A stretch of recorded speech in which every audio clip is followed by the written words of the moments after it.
যে ব্যক্তি যে উদ্দেশ্য নিয়ে এই সূরাটি শুনবে, আল্লাহ তাআলা সাথে সাথে তার সেই উদ্দেশ্য কবুল করে নেবেন।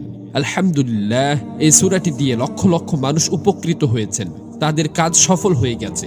তবে এই সূরাটি শোনার কিছু শর্ত রয়েছে। প্রথম শর্ত হলো, সূরাটি শোনার আগে যে কোনো দরুদ শরীফ 3 বার পড়বেন।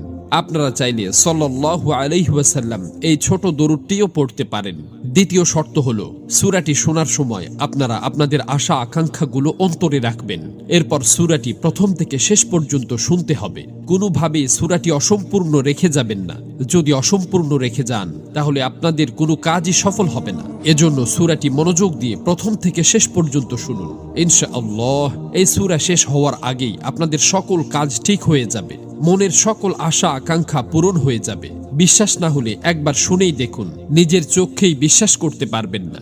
মহান আল্লাহর কাছে দোয়া করি, হে আল্লাহ, যারা পবিত্র কোরআনের এই সূরাটি শোনার জন্য গভীর আগ্রহ নিয়ে বসে আছে, আপনি তাদের সকল বিপদাপদ ও বালা মুসিবত দূর করে দিন। তাদের অন্তরে লালিত স্বপ্ন ও অপূর্ণ আশা আকাঙ্ক্ষাগুলো গায়েব থেকে পূরণ করে দিন।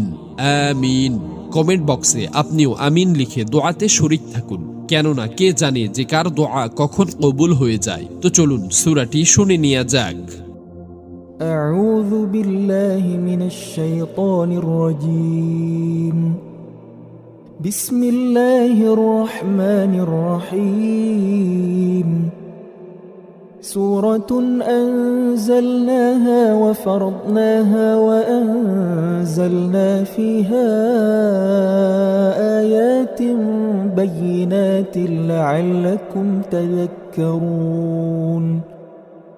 الزانية والزاني فاجلدوا كل واحد منهما 100 جلدة ولا تأخذكم بهما رأفة في دين الله إن كنتم تؤمنون بالله واليوم الآخر